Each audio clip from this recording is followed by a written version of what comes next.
આપની સાથે હું છું પ્રીતિ તિવારી। સમાચારની શરૂઆતમાં વાત કરીએ। રાજ્યના મોટા ભાગના શહેરના તાપમાનમાં ઘટાડો નોંધાયો છે। વડોદરામાં સૌથી ઓછું 14 ડિગ્રી તાપમાન નોંધાયું, તો નલિયામાં 14.2 અને અમદાવાદમાં 15.3 ડિગ્રી તાપમાન। આ ઉપરાંત રાજકોટમાં પણ 15.5 ડિગ્રી જેટલું તાપમાન નોંધાયું છે, તો દીવમાં 16.1 ડિગ્રી તાપમાન, પોરબંદરમાં 16.7 ડિગ્રી અને સુરતમાં 17 ડિગ્રી તાપમાન નોંધાયું। તો સૌથી વધુ ઠંડીનો પારો એ વડોદરામાં ગગડ્યો। રાજ્યના મોટા ભાગના શહેરોમાં આજે તાપમાનમાં ઘટાડો નોંધાયો છે। વડોદરામાં સૌથી ઓછું 14 ડિગ્રી તાપમાન નોંધાયું, નલિયામાં 14.2 તો અમદાવાદમાં 15.3 ડિગ્રી તાપમાન નોંધાયું છે। વહેલી સવારે આજે ધુમ્મસભર્યું વાતાવરણ પણ છવાયું। રાજ્યના મોટા ભાગના શહેરોમાં સવારે ધુમ્મસભર્યા વાતાવરણના કારણે લોકોને વિઝિબિલિટી ઓછી હોવાના કારણે વાહન ચાલકોને ખાસ કરીને હાલાકી ભોગવવાનો વારો આવ્યો। જો કે આજે ઠંડીનો ચમકારો રાજ્યભરમાં જોવા મળી રહ્યો છે। ખાસ કરીને શહેરોના તાપમાનમાં ઘટાડો નોંધાયો।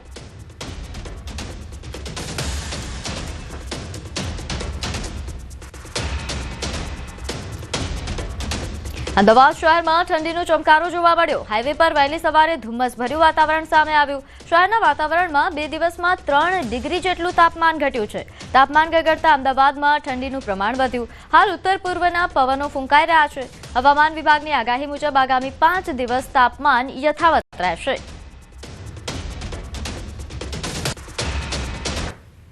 પવનની દિશા બદલાતાની સાથે જ લઘુત્તમ તાપમાન ઘટી રહ્યું છે। અમદાવાદ શહેરનું લઘુત્તમ તાપમાન પણ 14 ડિગ્રી આસપાસ પહોંચી ગયું હતું અને તેના કારણે ઠંડીનો અહેસાસ છે તે થઈ રહ્યો છે। વહેલી સવારે ઠંડા અને સૂકા પવનો ફૂંકાઈ રહ્યા છે, સાથે જ ધુમ્મસભર્યું વાતાવરણ છે તે જોવા મળી રહ્યું છે। અનેક શહેરોમાં ધુમ્મસભર્યું વાતાવરણ હોવાને કારણે વાહન ચાલકોને પણ પરેશાનીનો સામનો છે તે કરવો પડી રહ્યો છે, પરંતુ જે રીતે પવનની દિશા વારંવાર બદલાઈ રહી છે તેના કારણે વાતાવરણમાં પણ ફેરફારો જોવા મળી રહ્યા છે। હવામાન વિભાગ દ્વારા આગાહી કરવામાં આવી છે કે આગામી 5 દિવસ છે તાપમાન યથાવત રહેશે અને અત્યારે જે પવનની દિશા છે તે ઉત્તર પૂર્વ તરફના પવનો છે તે ફૂંકાઈ રહ્યા છે, પરંતુ હવે અચાનક જ તાપમાન જે રીતે ગગડ્યું છે અને તેના કારણે ગુલાબી ઠંડીનો અહેસાસ થઈ રહ્યો છે। સાથે જ ઉત્તર પૂર્વના પવનો ફૂંકાતાની સાથે વહેલી સવારે ઠંડી અને બપોર થતાં ગરમીનો અહેસાસ થઈ રહ્યો છે। કેમેરામેન ખેંગાર રાઠોડ સાથે વિપુ પટેલ, ન્યૂઝ 18 ગુજરાતી, અમદાવાદ। તો હવામાન વિભાગની ઠંડી અંગે મોટી આગાહી। ઠંડીનો પારો 2 થી 3 ડિગ્રી સુધી ગગડશે। સપ્તાહમાં ધીરે ધીરે ઠંડીનું જોર વધતું જશે। પવનની દિશા ઉત્તર પૂર્વથી પૂર્વની થતા ઠંડીનો અનુભવ થઈ રહ્યો છે। મોટાભાગના જિલ્લામાં પારો 2 થી 3 ડિગ્રી સુધી ઘટી શકે છે। અમદાવાદમાં પણ વહેલી સવારે ઠંડીનો ચમકારો નોંધાયો। વહેલી સવારે ઠંડા પવનના કારણે ગુલાબી ઠંડીનો અનુભવ થયો।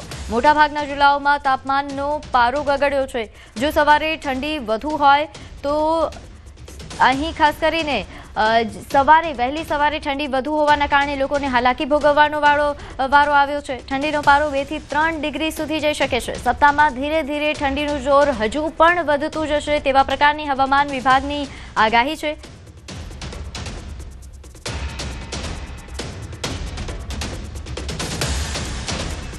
સમાચારમાં આગળ વાત કરીએ જૂનાગઢની। અહીં વંથલીમાં જૂથ અથડામણની ઘટના બની।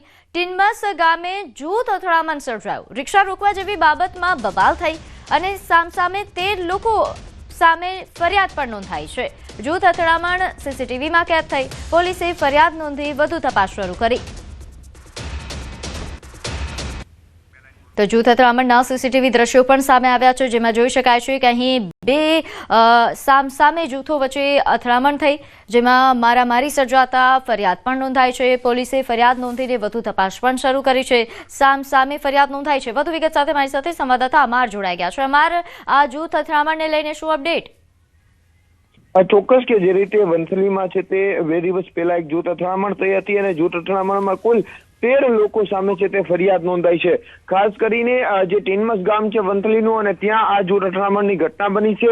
નજીવી બાબત એટલે કે રિક્ષા રોકવા જેવી બાબતે એક 7 લોકોનું ટોળું છે તે એક ઘરે આવી પહોંચે છે। ખાસ કરીને જે ફરિયાદી છે ખોડાભાઈ લોલાડિયા, તેમના ઘરે આવી પહોંચે છે અને તે લોકો હુમલો કરે છે અને બાદમાં જે ફરિયાદી છે તે પક્ષ દ્વારા પણ સામેના પક્ષ ઉપર હુમલો કરવામાં આવે છે। એટલે ટોટલ 5 લોકો ઈજાગ્રસ્ત થયા હતા અને હાલ 13 લોકો સામે વંથલી પોલીસ સ્ટેશનમાં ફરિયાદ નોંધાઈ છે।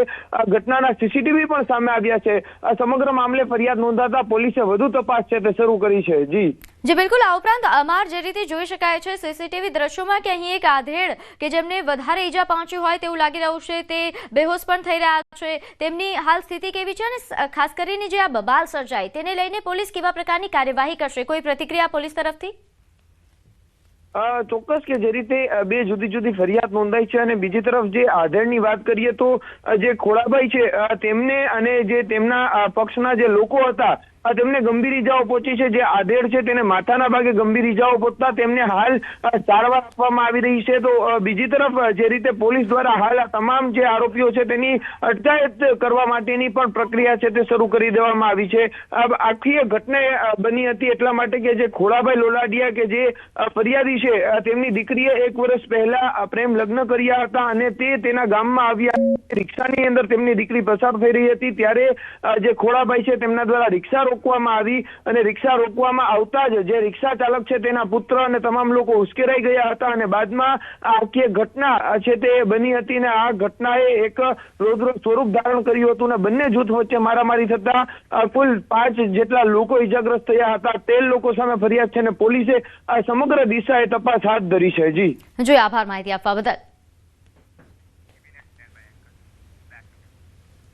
તો અમરેલીના ફુલજરમાં જૂથ અથડામણ મામલે મહત્વના સમાચાર. અહીં જૂથ અથડામણના સીસીટીવી ફૂટેજ સામે